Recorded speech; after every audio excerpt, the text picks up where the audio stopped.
grandiosa, a luz despontou para aqueles que jaziam nas sombras da morte. Aleluia, aleluia, aleluia. O Senhor esteja convosco.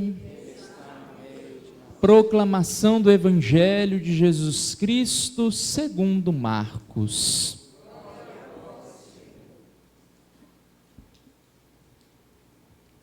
Na cidade de Cafarnaum, um dia de sábado, Jesus entrou na sinagoga e começou a ensinar.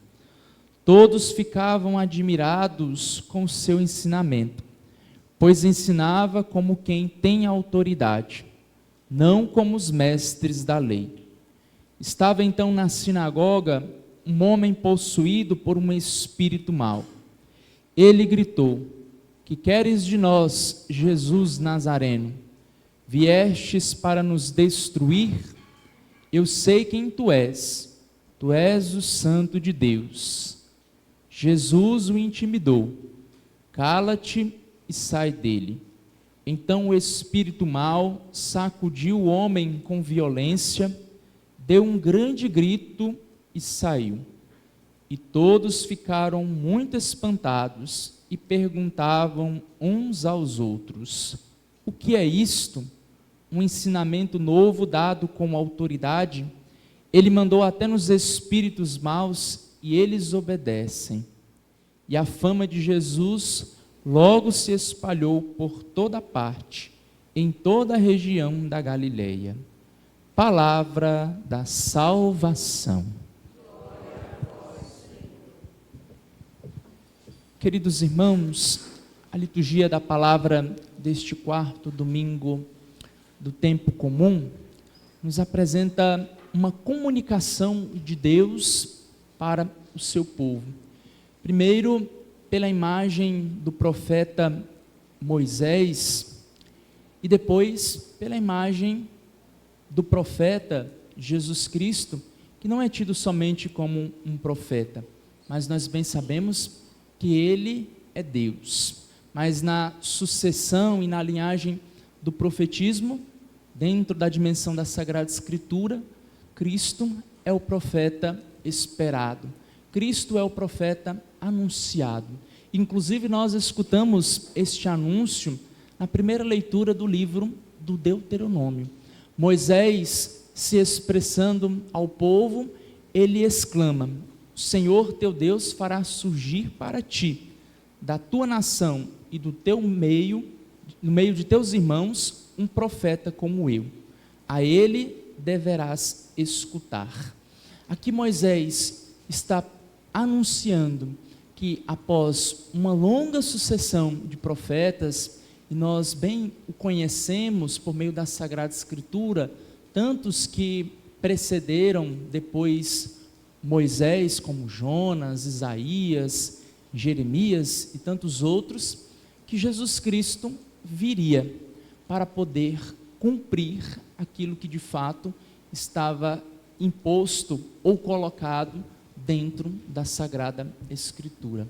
E para nós isso é fonte de muita alegria, e é isso também que motivou o coração do apóstolo Paulo, como nós escutamos na segunda leitura de hoje, a exclamar que aqueles que são casados, eles possuem as suas ocupações dentro da preocupação com o esposo, com a esposa e os filhos. Mas aqueles que são celibatários, aqueles que se dedicam à obra exclusiva do reino de Deus, esses possuem todo o tempo necessário para poderem tudo fazer a vontade de Deus, para poder anunciar, profetizar e dizer que Cristo está presente em nosso meio.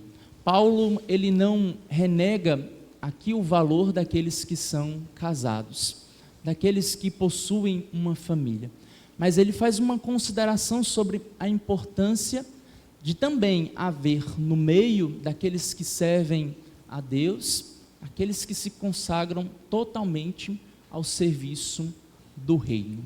E é por meio também desta compreensão que nós temos ao longo da história da igreja, muitos homens e mulheres que se consagraram ao Senhor. É daí que também vai surgir a reflexão da teologia vocacional sobre os religiosos, as religiosas, os ministros ordenados, aqueles que devem viver o celibato, aqueles que devem viver a virgindade pelo reino de Deus.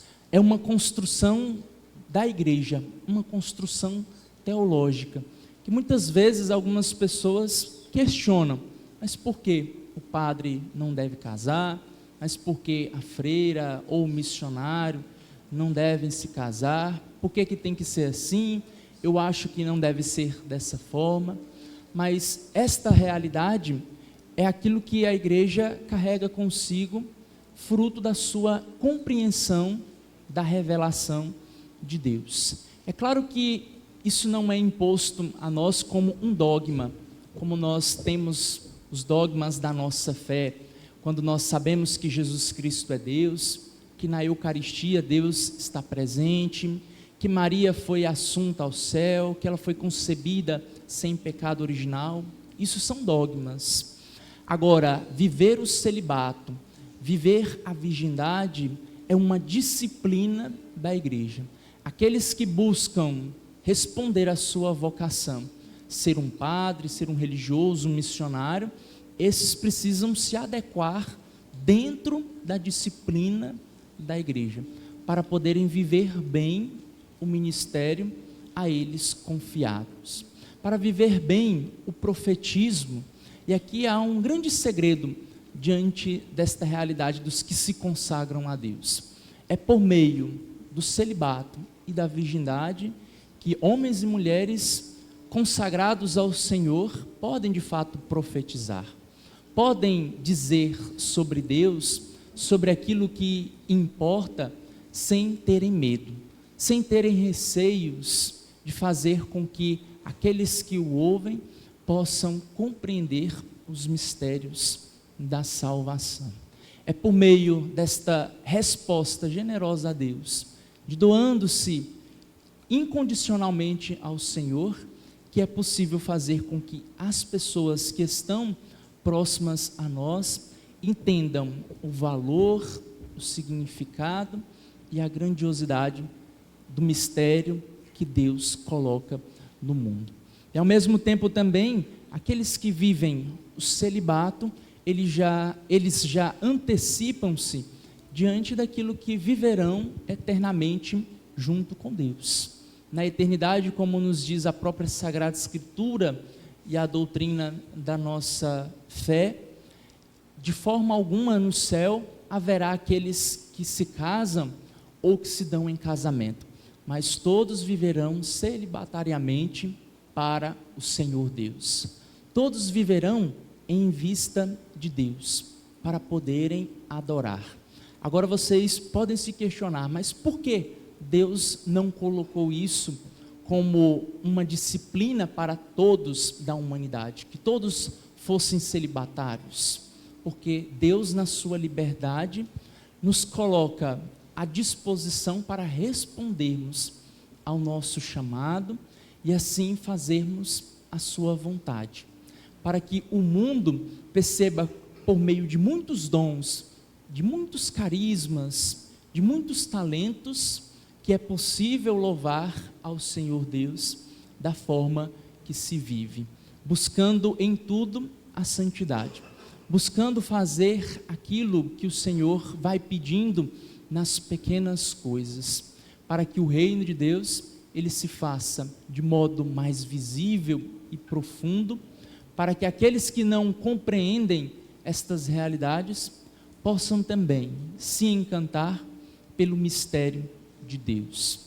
Assim nós escutamos, dando sequência a isto que eu estou falando, no Evangelho, Jesus Cristo chegando a Cafarnaum, cidade de Pedro e André, e ali ensinando com autoridade em uma sinagoga no dia de sábado.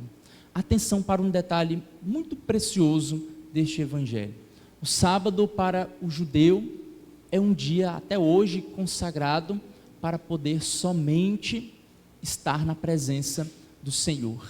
E a sinagoga, que é o templo, é o espaço privilegiado e central na vida de um judeu. Então, os judeus daquela região estavam ali, naquela sinagoga, para poder escutar os ensinamentos de Deus por meio dos escritos sagrados. E Jesus chega para ensinar para aqueles homens, porque Jesus Cristo também era um judeu, era conhecedor profundo da lei, e ali todos ficam extremamente encantados, porque Jesus Cristo ensinava com autoridade. E a autoridade de nosso Senhor Jesus Cristo aqui não é uma autoridade como nós entendemos ou pensamos no dia de hoje. A autoridade de Cristo é aquela que se coloca a serviço, à disposição, ao encontro daqueles que precisam. A autoridade vista na perspectiva humana é aquela que denota poder, força, direito sobre as coisas. Jesus Cristo, por meio disso, quer nos ensinar que aquele que de fato age com autoridade nos tempos de hoje, aqueles que são cristãos, fazem isso por meio do serviço, da doação de suas vidas. E aqui é muito bonito porque Jesus Cristo, ele não quer pôr primeiro o nosso serviço, ele não quer pôr primeiro o nosso dinheiro, mas ele quer cada um de nós. É nos conquistando, é nos entendendo, é nos apaixonando por ele, que as demais realidades elas vão se encaixando na nossa vida. É porque nós amamos o Senhor que verdadeiramente nós servimos Ele, como uma resposta generosa e bondosa da nossa vida. E aqui Jesus, ensinando aqueles homens, também queria conquistar o coração deles, assim como conquista e quer conquistar diariamente o nosso coração, por meio dos ensinamentos de seu Pai. Só que há neste momento também a presença do mal, que age em uma pessoa que ali estava no templo, na sinagoga, e por meio de um grande espírito, aquela pessoa começa a questionar a autoridade de nosso Senhor Jesus Cristo. Por meio desta imagem, Jesus Cristo também é apresentado para aqueles que estão ali a partir da sua identidade. Qual era a identidade de Jesus? És o Santo de Deus. Marcos, ele é aquele evangelista que quer ressaltar que Jesus Cristo é Deus, porque ele ensina para uma comunidade que está se convertendo do paganismo.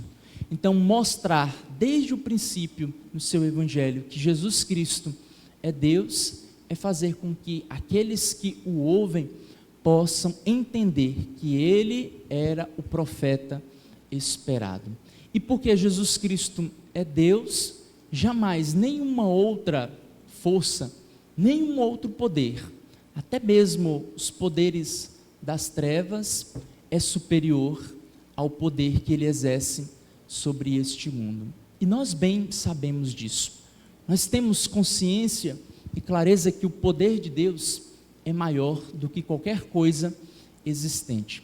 Embora muitas vezes nós possamos nos surpreender com tantas coisas terríveis, ou até mesmo tantas coisas que o mal faz, que podemos até acreditar que o poder do mal é muitas vezes mais visível do que o poder do bem. Mas aí que está a verdadeira realidade. O bem, ele é sempre muito silencioso. Agora, o mal, ele sempre quer fazer um alarme. Nós podemos perceber isso por meio do evangelho que nós escutamos. O mal está ali presente no meio daqueles que estavam ouvindo a palavra e ele começa a fazer um grande escândalo. O bem que Jesus fazia, a autoridade com que ele instruía as pessoas, não causava tanto alvoroço como aquilo que aquele homem se manifestou e atrapalhou as pessoas a ouvirem aquilo que Jesus ensinava. Assim, nós atualizando esta imagem para os dias de hoje, se nós pegarmos uma pessoa que faz caridade para outras pessoas, é um bem que muitas vezes não é visto. Agora, quando acontece uma coisa muito ruim, isso se torna tão notório para as outras pessoas, que se torna manifesto quase para o mundo inteiro. Quando acontece uma guerra lá do outro lado do mundo, isso se torna evidente. Agora, quando alguém ajuda as pessoas que estão passando necessidade na rua, as pessoas que estão em um abrigo, as pessoas que estão em um hospital, isso não se torna visível como deveria se tornar. Nós, como cristãos, precisamos promover e também dar visibilidade àquilo que é bom. Isso não é contra o Evangelho, isso não é contra os valores que nós carregamos, mas isto é mostrar, assim como o espírito maligno mostrou a identidade de Cristo, é mostrar também a nossa identidade. Nós somos cristãos, nós somos filhos de Deus, nós fazemos o bem e queremos que o bem possa sempre reinar neste mundo.